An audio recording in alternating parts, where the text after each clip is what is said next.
Speak it up, holding on, Trigger, you've done it, you champion. Speak it up, wins, goes to the lead. John's going to take out the Dudley Justice, and that's Mr. Ali. It could be, he's fighting back. Oh, look at him. Speak it up, does it. And welcome to episode 12 of Mobile Rolling, our last one before a small hiatus, before Max Beasley gets a bit more sponsorship in. It's been a pleasure along the way, and before we get started I want to introduce the whole panel today. We've got Jimmy Jacques on my left here, immediate left, who's been a fantastic ally for me over the last 10 episodes. We've got Lachie Stace, who was here for the first two and did some on-course interviews for us, and he's leading his way, and very good to have him as part of the show. And of course down the far end, Liz Barbaro, who was part of Vet Talk with Toby Ryan and did a fantastic job with that. So welcome along to everybody, and particularly Liz, of course. Yeah, exactly. First time I met Liz. I know. I never get the chance to come in and be in the studio, so this is awesome. Yeah, fantastic. Look, I think, Rocky, I think we've all had a good time with all the 11 episodes we've done so far for season one. We're hoping that it flows on. Max Beasley, of course, is, well, this is what he wants. He wants this show to promote harness racing. He ended up putting some of his own money in to keep the show going for the first season. So basically, yeah, we're looking for anyone that's prepared to dip in and help out with sponsorship to do it again. We had fun. We've had a lot of fun. We've had good fun. People are watching, I hope you've joined in, but we've certainly had a bit of fun along the way, mate. So, and I've got to say, Lachie, we've done covered a lot of different areas. We've tried to provide information for people that are out there listening to give them information about the harness racing. Some things we've said haven't been quite right. A lot of things we've said have been really good. Liz has been fantastic with Toby Ryan with Vet Talk, and also David Quirk in the farrier side of things. Look, it started off episode one. We had Ross Neal, the CEO of Harness Racing SA. Now, this is an area that Max Beasley has been pushing very strongly because... And he's caused a little bit of friction in amongst us. People don't get to see what happens behind the scenes. Max is a big push for the females. He believes that they do the job better than what us guys do. So we had Kayla Ihoric on as the first ever episode because he wanted that female touch. And of course, Liz, every episode, the golden girl, the princess down the end, you know, and he's played her against us. He's kept it a secret for 11 weeks. Exactly. We've got to keep good things, you know, on the low key, just saying. But Max he stresses that the female do about it. And look, at the end of the show today, we're gonna pay our acknowledgement to Liz and what she's done and all the great work as well. But in episode one, we also had John Bashara, good friend of yours. Very good friend, Jack. Look, we haven't had Ross Neal back on the show until later during the yearling sales. Whether it was the joke that John said about after Ross was on the show that if you're on a deserted island, there was a tiger and a kiwi, you'd shoot the kiwi and take your chance with the tiger. Whether that had anything to do with it, I don't really know. I don't think so. And of course, Liz caught up with Toby Ryan. They were talking about teeth and dentistry. But the introduction of the show, you introduced Lachie. So let's have a look at what Rocky said when he introduced Lachie. And welcome to Mobile Rolling. It's a new initiative of HRSA, hosted by me, Rocky Butterworth, and to my left is Lachie Stace, the harness racing nut. The funny thing about that was, though, I had people coming up to me at the trots saying, geez, that was a bit harsh calling you a nut to kick off proceedings for an entire new show, an entire new series. I must have been thinking that he was a harness racing nut because... I just would, if I was going to call him a nut, I probably would have started with another letter. Look, like we said, things just come out. Sometimes we say but anyway, you know, what were you thinking? Was it like left wing, right wing, or left nut, right? No, what we sort of... No, you don't know. Nothing comes to mind, but as I said, if I call someone a nut, it generally doesn't start with an N. Okay. All right, the other thing that we put forward is that, you know, not everything runs smooth, as you know, these things go wrong. Always something. And we're learning about this thing, you know, and you know, we've had some really good help in the background, you know, the team that are filming this and putting the sound checks on and all that sort of stuff. But then, you know, you get your bloopers, and then Lachie, well, he introduced Ross Neal. A very big welcome back to Mobile Rolling. It's time to introduce our next guest. The CEO of Harness Racing SA, Ross Neal, is joining us in studio. Now, Ross, it's been a few months since you've taken on the role as CEO of Harness Racing SA, and over those few months you've had to tackle a range of issues. One of the main issues is the how to increase our pool of horses here in South Australia. Of course, the pool of horses is very low at the moment compared to recent years and recent seasons here in South Australia. What can we do to increase that? Yeah, the horse numbers in the state, and not only in South Australia, but certainly throughout Australia, are low. The industry's gone from breeding in excess of 10,000 mares a decade ago to under 4,000 now. So that has a resultant and residual flow on to not only South Australia but all other states. So I don't think Ross's microphone was on. He's not that quietly spoken. He does have a nice booming voice, Ross. So he does. Maybe we switch it down.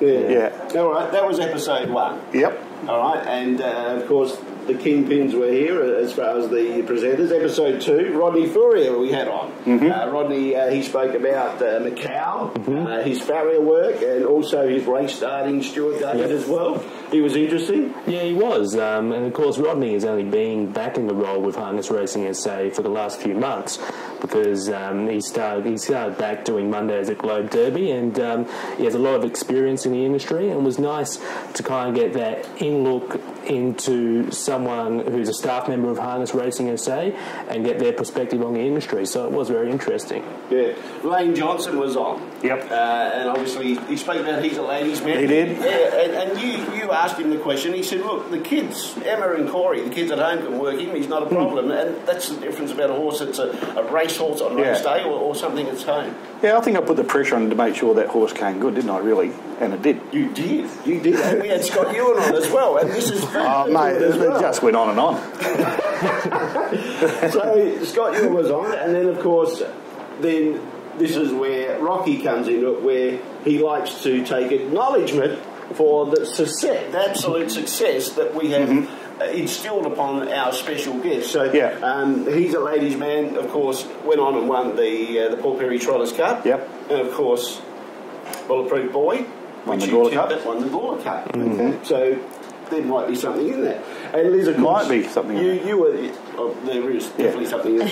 And Liz, of course, you spoke with Toby and you went through the process of worming with Toby Ryan. Yeah, and the importance of it all, you know, everything plays a part to these animals. So, yeah, it's always good to be able to touch base on something each week about it. So some of the stuff that went on in Vet Talk, it is amazing how much it takes to get a horse to the races. Yeah. You know, we think they just race every Saturday. That. And I think even, you know, when, you know, as trainers, that you sort of forget, you know, a trainer will forget all those little bits that do compile to get that horse to its peak performance. You know, it's not just, you know, some people will focus just on one area, but you have to really open and look at everything. So. No, it's interesting.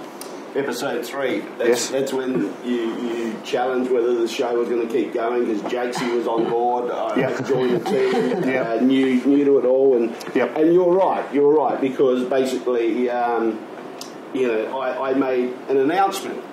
We spoke about Danielle Hill who won the Kapunda Cup. And I made the announcement that thinking. Yeah, I reckon Lisa Ryan was the first ever female to win the Kapunda Cup, which was 2 years before that with Quaden Tape. Yeah. Wrong. And we're back, episode 3 of Mobile Rolling. They said it wouldn't work. Here we are 3 weeks in. Today I've got a new co-host joining me for some work experience and try and give him a little bit of a leg up into our industry and give him a hand. He's our resident caller, been here for over 20 years, calls the tour down under, and today I thought we'd try and give him a bit of a hand, and Jimmy Jacques joins me on the table. Welcome, Jimmy. Yeah, Rocky, good to be here on Mobile Rolling. Love to get involved with anything talking harness racing, and yeah, look, it's been a pretty solid week. Of course, we had the Kapunda Cup through the week, well, the tail end of the month anyway, and Danielle Hill, South Australia's premier driver, she won her first ever Kapunda Cup. First? Yeah, and went to the front and won with Arden's Legacy, and the women are starting to really take a role in harness racing. amazing. I mean, Danny, our premier driver, and Lisa Ryan. We're going to have a chat with Lisa's husband a little bit later on, or at least Toby Ryan will go through the vet section, and she was the first ever female to win the Kapunda Cup a couple of years ago. So the girls are really starting to put the pepper onto the boy. Wrong. Yeah. First time for everything, mate. Wrong. Gina Bell actually won the Kapunda Cup before Lisa Ryan. On land of Panama a couple of years before that. Yeah, I remember that. So, yeah, that was one of the bloopers, I suppose. Was that pointed out to you, or did you find out yourself? I actually stumbled across it. So you dubbed yourself in? Yeah, dubbed myself in. That's good. What I'm here for. Now, so episode 3, we had Greg Anderson, who spoke about the state of origin. Now, Greg Anderson, as we know, McGarry medalist in 1986. One thing I wanted to talk to him about was the term crow eater, because South Australians were known as crow eaters. So I did some research on this, and this is quite interesting. It's alleged that the South Australian, early settlers in South Australia ate the breast meat of crows because there was a shortage of red meat. They also ate parrots and cockatoos. So there was a shortage of mutton, and because of that, they ate crows, parrots and cockatoos. Now, I've never ever eaten a crow. Has anyone here eaten crow? No. No, not at all. I've eaten a lot of strange things. I've eaten mutton. I'll tell you this is my history. This is my history of eating with a difference. And you know, like his stomach might turn here. But anyway, I used to go into my Uncle Bob and Auntie Lorraine's on a Friday. There was no Trots Friday. Well, there's no Trots Friday. Back in those days, there was no Trots Friday. So I'd go out there, I'd live at their place from Friday night after work, drive my car there, work the horses on Saturday, and Wayne and myself would go to Globe Derby, do fast work and all that, like Wayne is Bob and Lorraine's son and then my cousin. And I'd jog the horses, get ready, go to the trot Saturday night, go to the trials Sunday at Globe Derby. We'd come back from the trials. Bobby would usually shoe a horse or do something like that, and then basically Lorraine would have lunch for us there on a Sunday. She had this amazing ability to, like, the time and time again, Lorraine would say, "You ready for lunch?" "Yeah, no worries." And then Bob, something would happen, and then 2 hours later we'd be up there for lunch. And she'd have this T-bone steak. It would still be as tender as anything, and obviously it was sitting there for 2 hours. So I guess it was the old style where on the stove they had the steam. Yeah. You know, like the saucepan full of water and steam and just the cup over like the top. stewing it. Yeah. So anyway, I've tried a lot of things here. I love the Coorong mullet that my auntie used to cook, the T-bone steak. Now, but we ate a lot of offal. So offal, Lachie, I don't know if you eat heart. We often eat heart, liver, tripe. Tripe is the stomach lining of cows and sheep. We'd eat that. Ox tongue. Yep. Yeah, just like kissing someone, really. Yeah. We'd eat that. Peach trotters, steak and kidney pie we'd have, and also crumb brains as well, lamb's brains. Now, so that's good. Okay. You're pretty fortunate, really, with your choice of food. At the other end of the scale, the food chain, we actually had crumb balls as well. Right. So everybody needs a bit of that in their diet. Yeah. So, crumb balls. Testicles, yeah, I've eaten that as well. It's okay. So you've eaten mutton? I've never eaten crow. I've never eaten crow. I've never eaten parrot. We better be careful. This is a PG show. and very tasty. Yeah, good. Yeah, really good. But what about you? Haven't eaten crow? No, I haven't eaten parrot. I haven't eaten any of those things you just listed. Pigeon. None of them came to mind. Pigeon, had pigeon. Yeah, I had pigeon. Yeah. So none of us here have eaten crow, parrot, or even a cockatoo. So not much was safe around your neighbour, was it really? In the air, coming around. No. Wherever it was, you ate it. Yeah, exactly. Well, that's what we used to do. So anyway, I was going to ask Greg Anderson about the term crow. I went back on that. So getting around that. We also had Adrian Hancock and Gary Crocker. They were down there. Adrian Hancock, of course. Now, one thing we didn't mention is Adrian was a most prestigious award winner. He won the Matrice Award in 2012. Now, the Matrice Award is for a person or organisation or even a horse within the thoroughbred industry that made an outstanding contribution to the industry in South Australia. So we've had some pretty, we've had a McGarry medalist and a Matrice Award winner, and we also had Gary Crocker as well. And Vet Talk That talk with Toby and Liz was on Bleeders on episode 3. Do you remember that one? Yes. Actually, that was so interesting because it's a topic that, you know, is in both, you know, in the thoroughbred racing and in with the trots. So, you know, I got a lot of feedback from that. There was, you know, a lot of people took a lot away from that. It was awesome. Yeah, fantastic. So that was episode 3. Worming and bleeders so far for Liz. Episode 4, we had Paul Catalaro and Greg Norman, all right, as our special guests. Yep. Now, in this, Greg Norman asked me the question. Do you think he ran a good race the other day in the Vic Country Championship? I'm going to say on what he did at Maryborough, he can't possibly win our cup.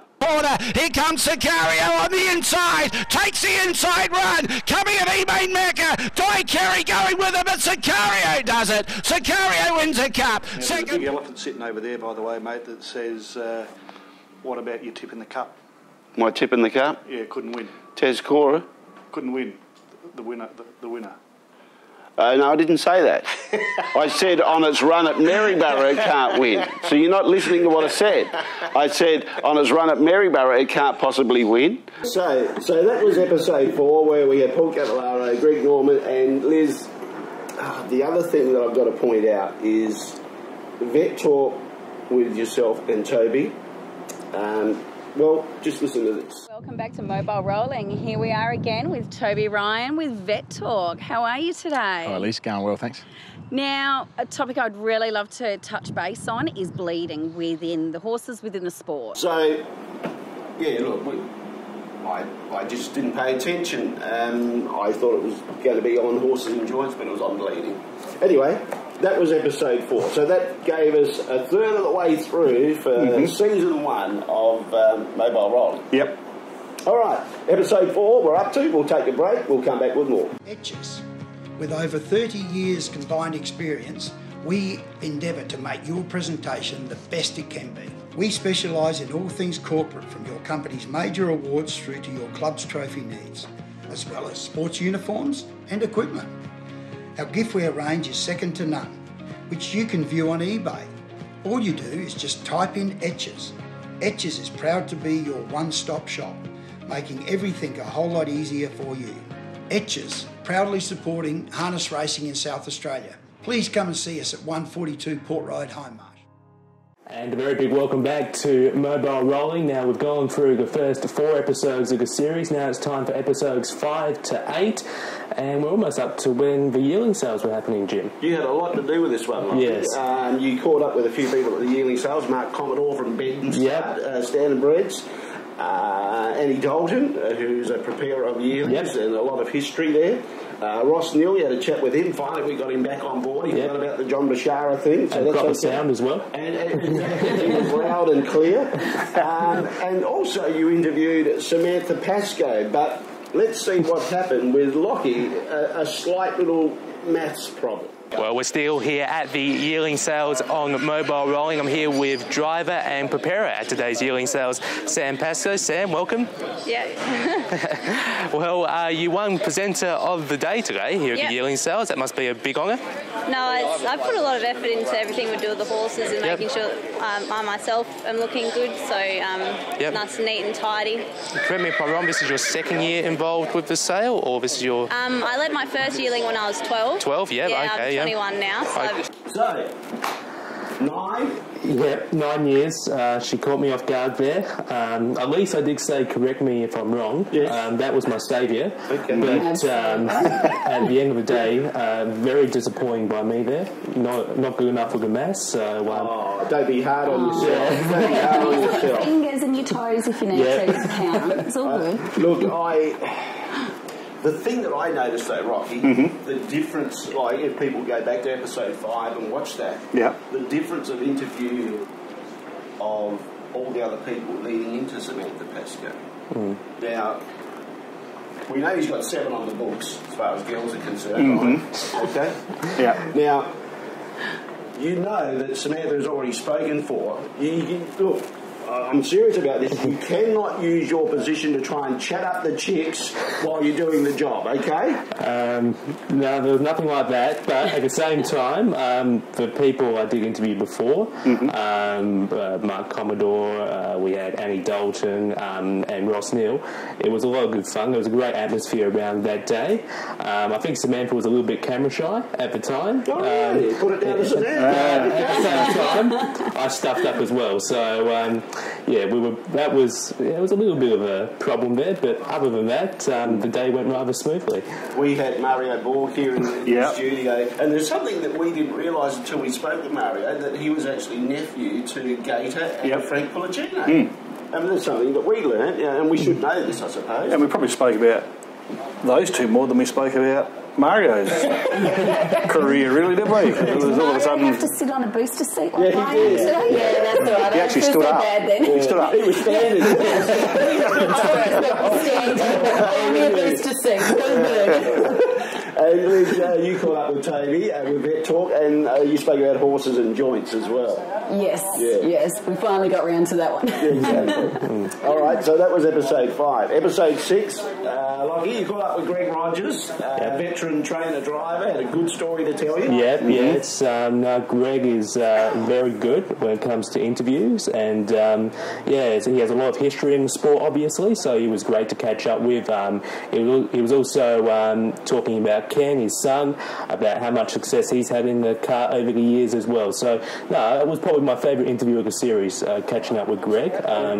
It was very enlightening and very good fun. Yeah.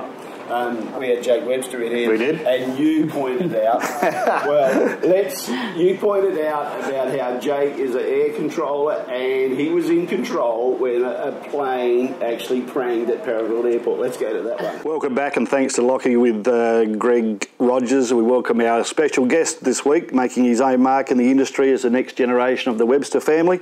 Had time away in Perth and working as an air traffic controller at Parafield now, and I knew Jake was back in town, Jimmy, when I saw that upturned plane in Mawson Lakes Field. And I thought, Jake's back. I knew he was here, so welcome in, Jake. Thanks, Rob. Thanks for having me. No worries. It's a true story, unfortunately.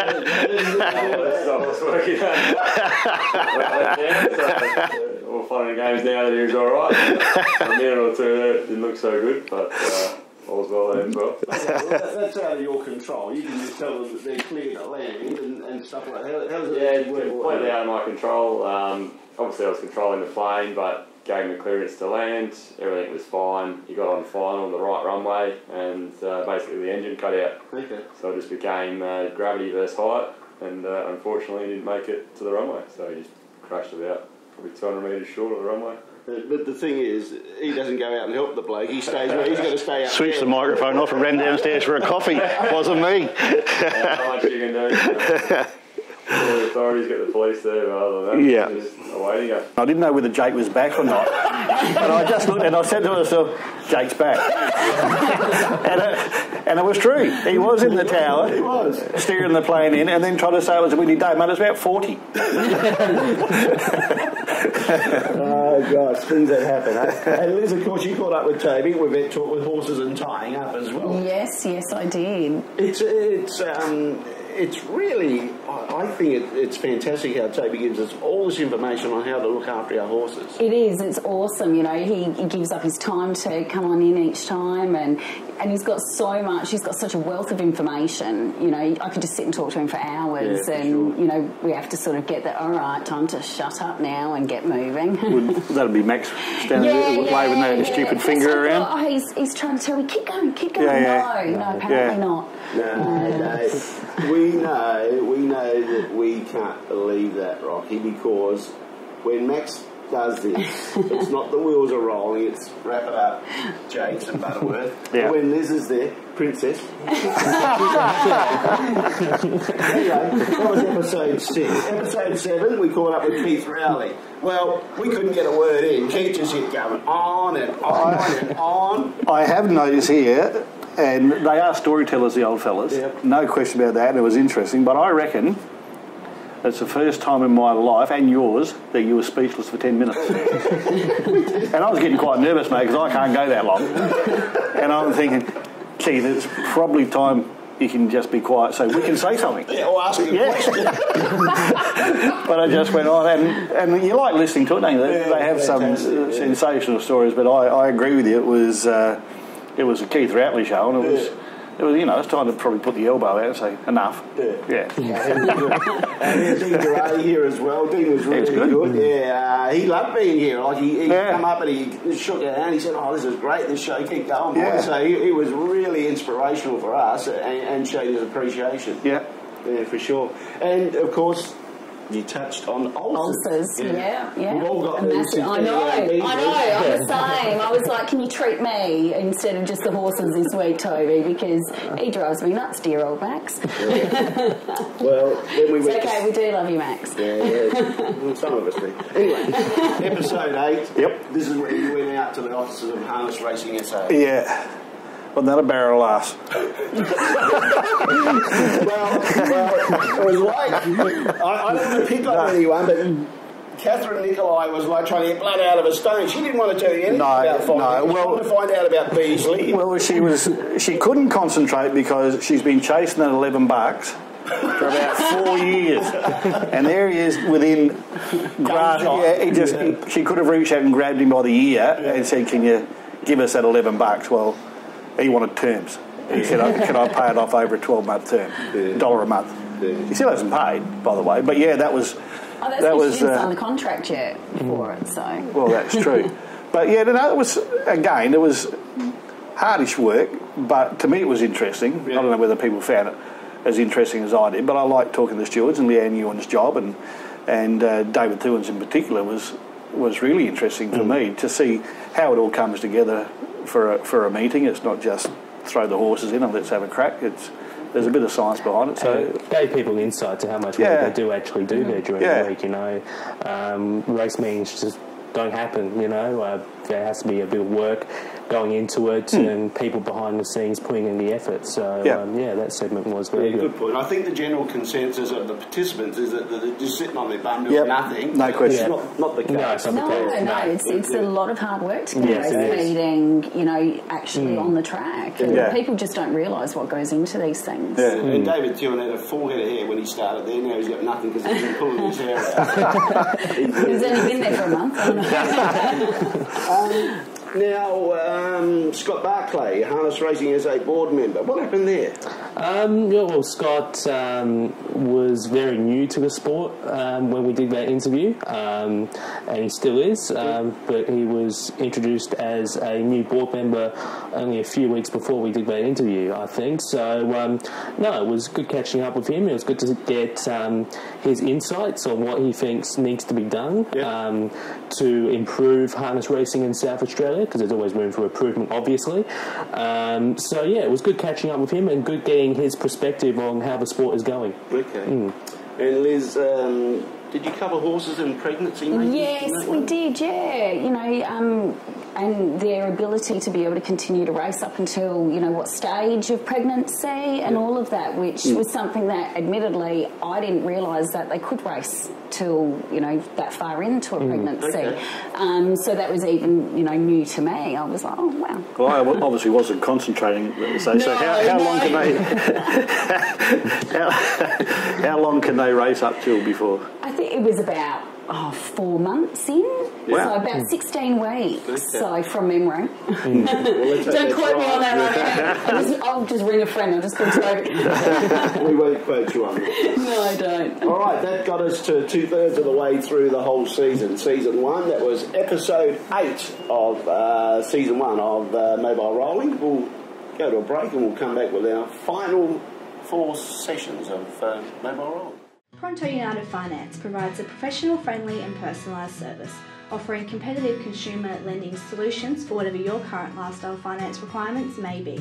We offer secured and unsecured loans for all types of items and occasions, large or small. It might be for a car or motorbike, a boat, a jet ski or caravan, and even horse floats. It might even be for a holiday or wedding. Contact us today, get your pre-approval in place and your mind at ease. Pronto United Finance, putting your personal needs first. Welcome back to Mobile Rolling, and here we are to start discussing the last few episodes.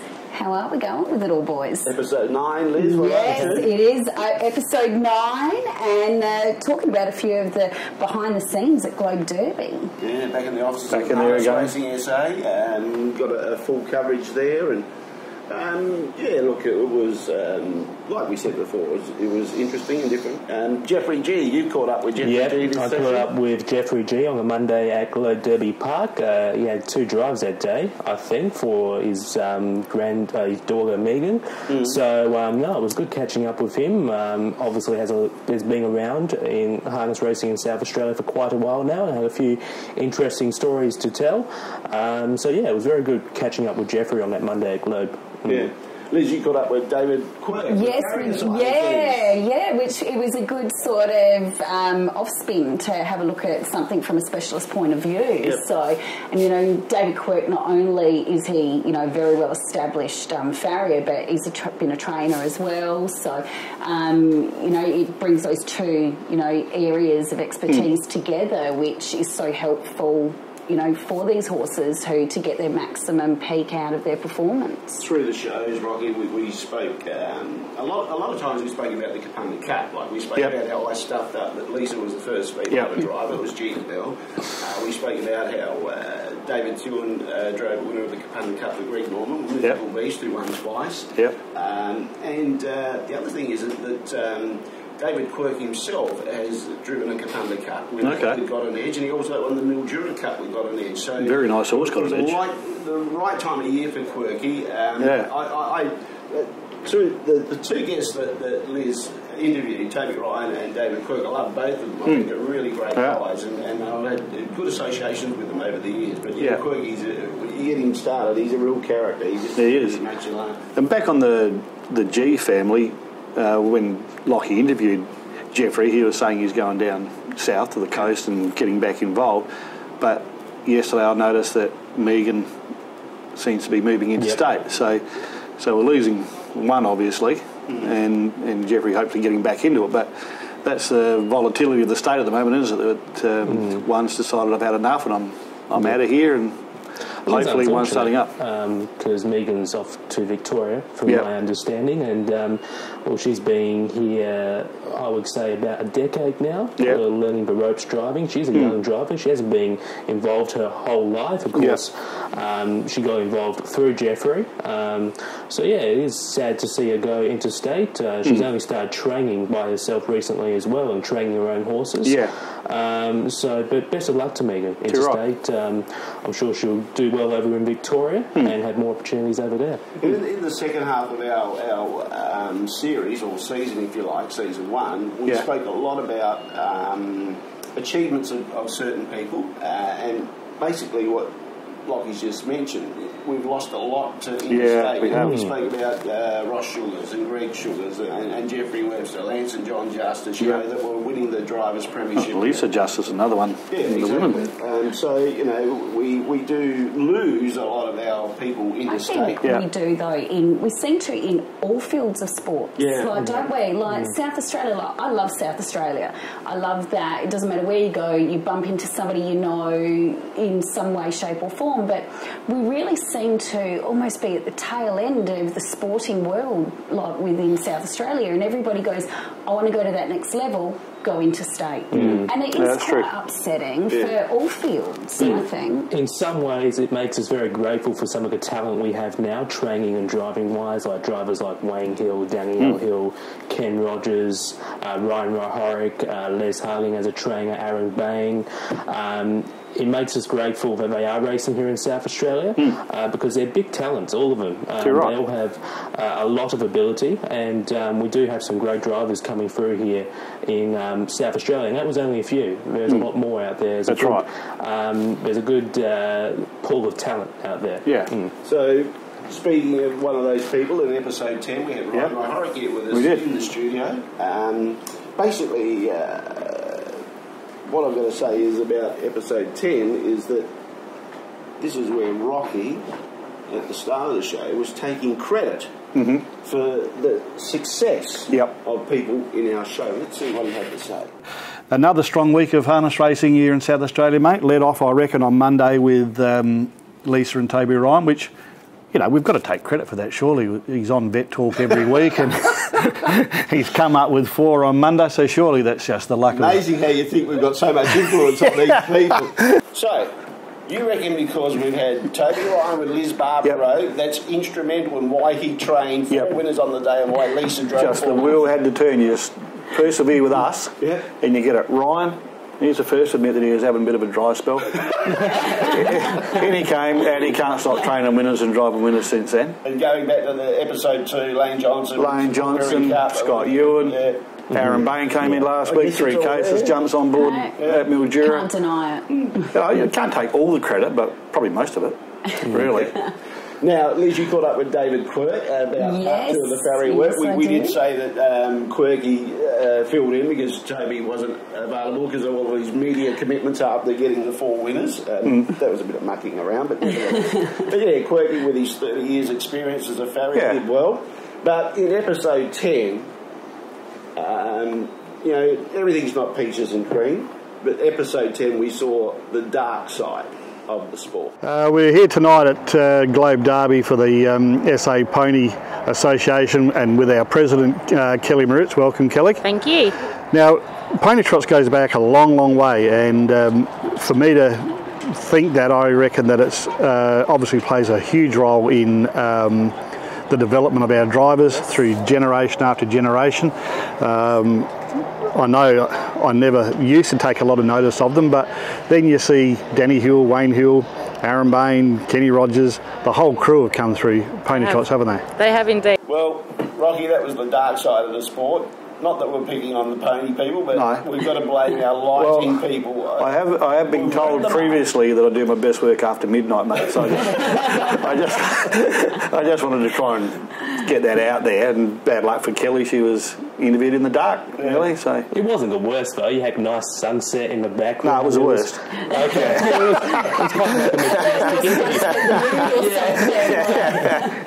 We've wrapped up all the people that are behind the scenes, but if they've done something wrong, just like us, they got to cop it. Yeah, exactly. On the serious side of episode 10 with Ryan coming in, I mean, Ryan is a quieter bloke and goes about his own business, and people think, well, he's going to be a hard interview. I reckon he opened up really well. He spoke about so many different things, and that's why we did two parts. Yes. Because he just told us so much stuff that we didn't know about Ryan and how he trains his horses and where he gets them from, and you know, his history is fantastic. So I really enjoyed getting him in. Yeah, for sure. Well, we got him in episode 11 as well. Yep. So for part 2, we had Ryan Rahoric with episode 11. Just quickly on episode 10, Kelly Moritz, despite the poor lighting, that was a very good interview, I thought. It opens up what the pony trocks are all about, and of course, Jim, you're very familiar with the pony trocks. You got your start calling, and so did I, calling pony trocks here in South Australia. So I think she did really well in explaining what the pony trocks are all about during that interview. So I really enjoyed that, along with the 2-part interview with Ryan Rahoric, of course, as well.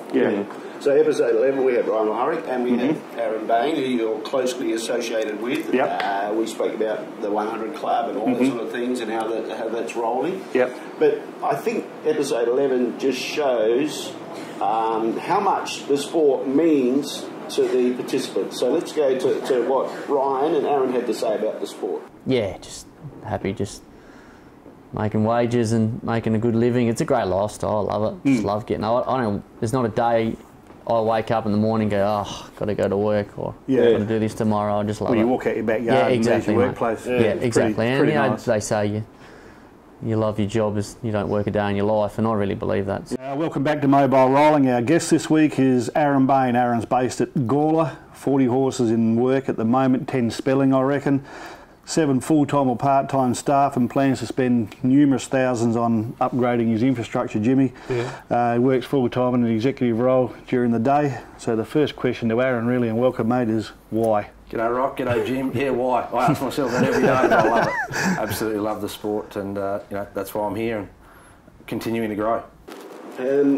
Now, in episode 11, Liz, you caught up with, got back with Toby and talking about respiratory issues. Yes. Yeah. Yeah, it was, we really almost had to chase him down that day. He was so busy. We were like, just give us 2 minutes. That's all we need. Now listen, I was making it around at the start, saying about how Liz is the golden girl and the princess, and Max. Well, yeah, I suppose you are. Max plays her against us, and I think he has his own respiratory problems as well. He does. He does. Really, we could when he's in the company of. Exactly. So anyway. So I spoke about how Max played Liz against us. She's a professional, does everything right, presents so well. We're the cowboys, which is okay. We're working on that. All right, that's fine. I can understand all that. But the thing is that we should have animosity or be jealous of Liz, but we're not, because we love Liz. All right, simple. We love Liz. Okay, and the thing is.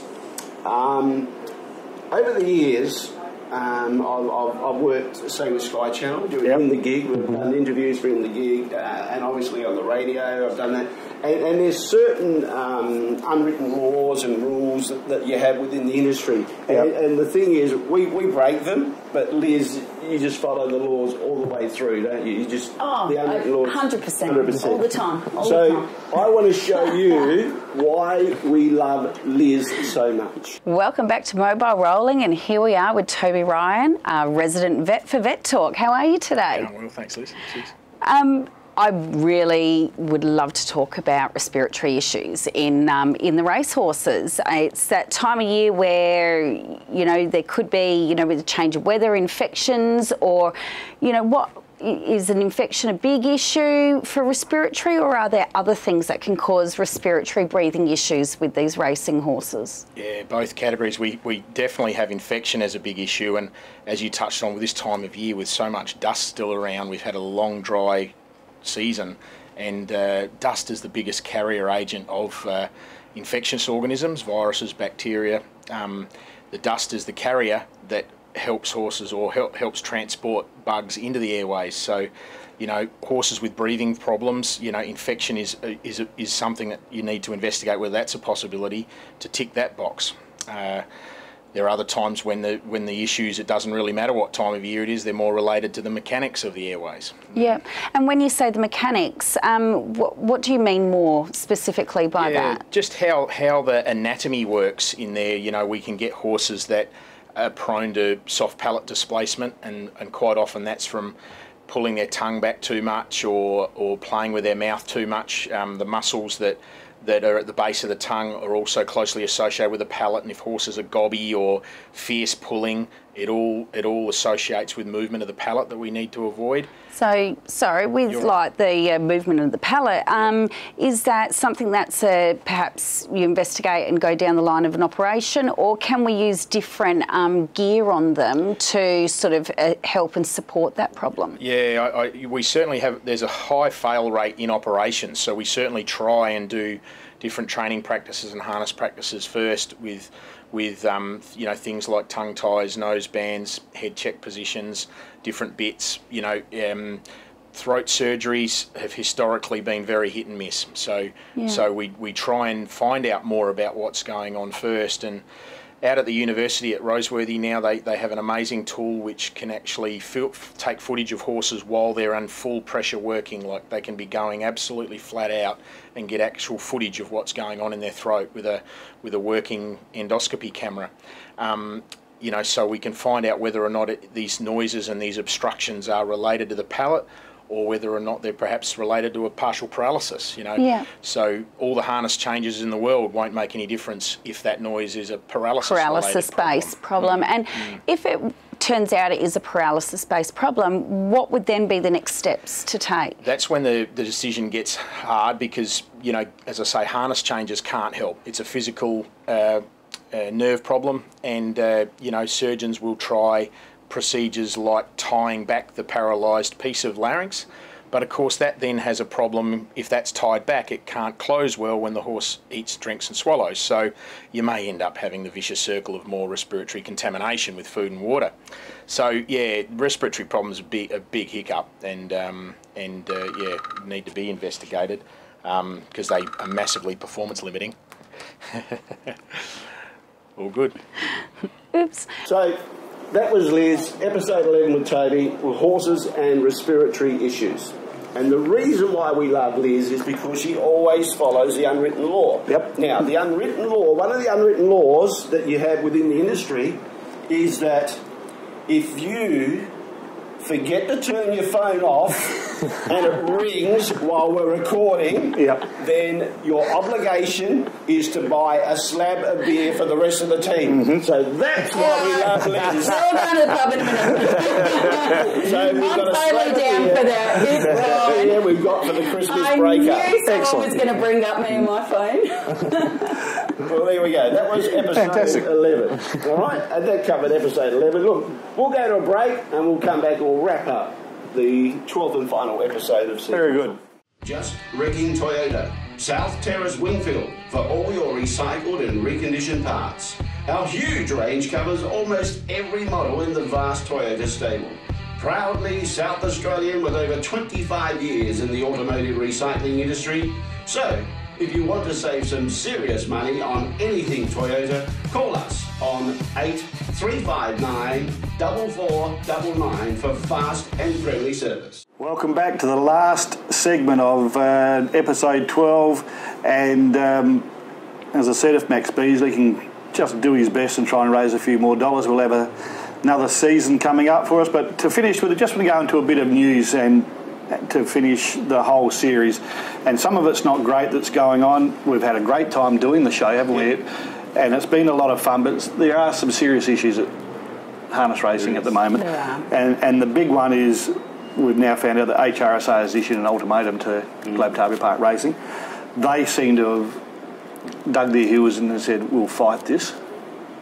So HRSA have either got to hold firm and stick with the course, or the same thing that's going to happen as happened for the last decade, that there will be no resolution and the participants will be left out and the participants will stay angry and aggressive. And as I said last week, we have that simmering sore of jealousy within the industry where we almost get, we don't like seeing the success of our opposition, who should be our mates off the park. And then I firmly believe that I'm really happy when, Toby and Lisa got their 4 winners. I'm really happy if a bloke with 2 horses trains a double. I don't care. I just want the industry to survive.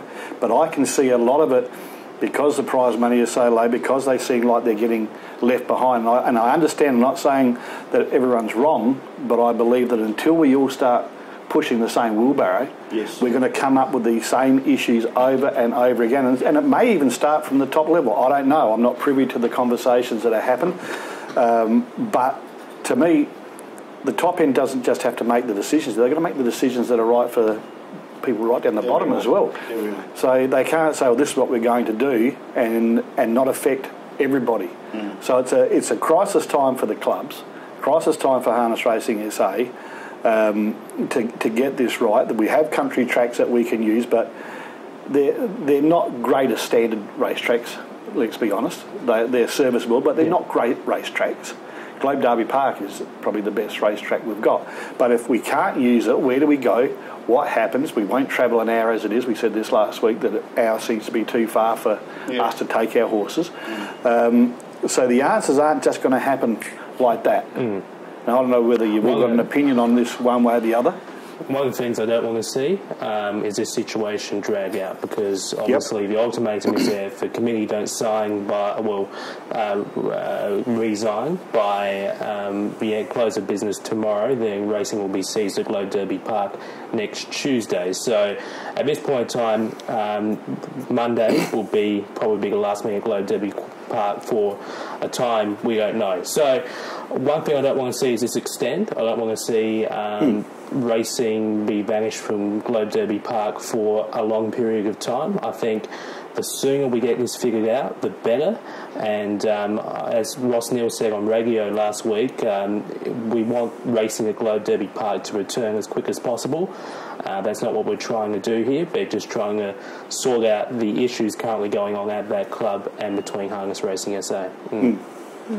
Look, it upsets me a little bit, to be quite honest. You're right, me too. And to think that if Globe Derby holds stead and say, well, we're not going to budge, and we don't race at Globe Derby anymore, I think that would be very sad. That would be very sad if that takes place. It seems like we want the participants to be out there together because they need each other to have the race in, to have competition against each other. Yep. But they really should still be mates off the track, and whether that happens enough, I don't think it does. No. I think there's too much bluing between people. Whether they can be bygones, let bygones be bygones and let it roll on. But then also, by the same token, we're saying the same thing about HRSA and the South Australian Harness Racing Club. No question. They're bluing as well, and they can't let bygones be bygones. So I don't know. I don't know what the answer is.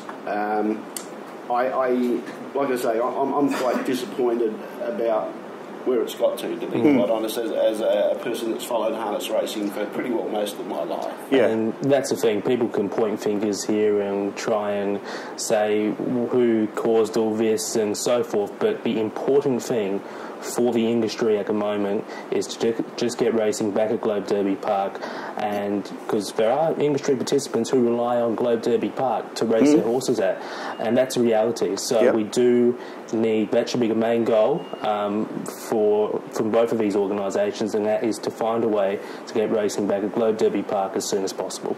Yeah, but also the other thing is, like, we were disappointed that Whyalla didn't stand up. People weren't prepared to travel. They've got to. Everyone's got to support each other to get things going. It's not just the people travelling, but it is also the travel on the horses. That's why, you know, a lot of the country trainers, they very rarely will make, you know, a city trip. So for them, you know, their country tracks are very vital because it can put a lot of strain on their animals to have to travel and then, you know, travel all the way home. And we might go, oh, it's only a few hours, but it is a lot on the animals. So that's why, to me, to have a city track and then a few good country tracks is so vital for the industry. And I would hope, as from a business perspective as well, that people can put their personal differences aside and go, let's stop pointing the blame of anything. Let's work together and go, how do we resolve the financial issues? How do we come to, you know, resolutions on how to work together? Do we form just one committee? I don't know what the answer is because I'm not privy to, you know, like all of us, not privy to so much of the conversations that do go on. But I think it has come to a point where egos need to be set aside in a big way because it's a big hole that's been dug now. I think you're dead right, Liz. And, you know, we say, well, let's go to Strathalbyn or let's go to Victor Harbour. Well, I know in the past that Max has had a hard time filling fields at Strath, just over there, and lost a couple of meetings because it wasn't supported enough. So this one is saying, yes, we can say it's too far. Well, it's not really if you think you've got a winner. But if we don't have those meetings, the people in the industry that are professionals, they've lost the ability to earn if that meeting is cancelled. The drivers have lost the ability to earn driving fees and stake money. The owners, who are desperate to get into the sport, don't see their horse race because the meeting was cancelled. So all those are bad news stories. It spirals. And then you have less people, less horses, less trainers, everything just diminishes then. And it's an industry that should be thriving. And this is what we've been saying for years. We can't afford to lose meetings. And that's the obvious one. And Whyalla was very disappointing because they are a very hard-working club up there. And to see a club that has been around a while and only got up and running again last year. That's what a lot of people forget. They had their first race meeting, I think it was in about 3 or 4 years last year. To see that not happen this year was very disappointing to see. So, as Jim said, I'm like Jim, I don't know what the answer is here. I don't know how we can solve all this, but hopefully a positive outcome can come. All right, so look, we've covered enough of that. I think it's fair to say we can't fix the problem, but hopefully it'll open the eyes of people that can fix the problem to go ahead and work together and try and fix it. That's what we would like, and we would like our show to continue on. So if you like our show here, Mobile Rolling, Look, have a chat with.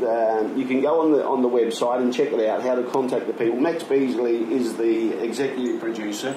He needs more money to keep this show rolling. He's going to buy equipment, cameras, sound stuff, etc., etc., etc. Okay. So pay your 20 grand. Well, loses 15. Max will be telling you're getting 20. I'm getting 15 on a pay rise. Anyway, but look, we've had many people behind the scenes who've helped out. Jackson Holt, who's fantastic, here with us now, he puts the show together. Yep. We record it on a Thursday. He goes and packages it all, puts it together, puts it on the internet, does great work there. Yep. We've had Riley Hogan, who's been here before with the camera work, very good, and doing all sorts of work. Max's son Lee Beasley's in with the graphics and all that sort of stuff as well. And obviously we have, there's probably other people I've missed as well, but nevertheless, we have our sponsors, Etches, where we are here, Etches, Pronto, United Finances, Just Wrecking Toyotas.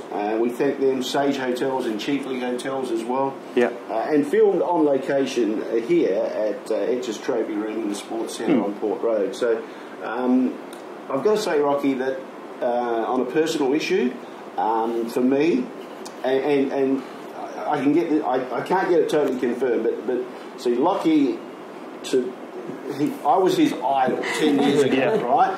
I was his idol. He came out to Globe Derby. It was his 10th birthday. His mum sent an email. Can you get him to the trots, and we looked after him.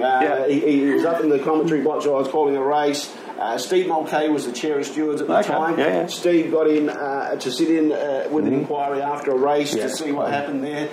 He had a mobile ride. I'm not sure if Rod Floria was the mobile driver, but anyway, he had a mobile ride to start a race. Someone took him down to the stalls area. Darryl Southgate got him in a steward's tower. He had a ball at 10 years of age, and I was his hero, right? Now, it was only a couple of years ago that it got that we became to know each other a bit more, and only 2 or 3 weeks ago on Facebook, there was on his site how shattered he was that his hero is just such a grumpy old man, and I got wind of it, and I got on to people. He erased it straight away, got rid of the history, right? Because this grey-haired, slightly overweight, angry man was here, and I wasn't the pin-up boy that he thought I was. Right. So his life was shattered because of that, But that's what happens. Sometimes things aren't exactly what they seem. You know what I mean? There's always speed bumps, mate. Exactly. So. But this show, while I'm getting it, this show has turned me around. I'm getting my sense of humour that I won't be a grumpy old man. But anyway, that's all that I've got to say. I've got to say I've really enjoyed being with you. It's been fun. I congratulate you. You're great to work with. I think we gel pretty well. We do. And I've had a good time. I'll work on you. And Liz, don't forget to turn your phone off. Let's not go there. As far as I'm concerned, that's it for season 1 of Mobile Rolling. See you later, guys. Thank you. Anyone else want to add anything before we go? No. Let's get back to season 2. Season 2. Yep. Ring Max Beasley. Now.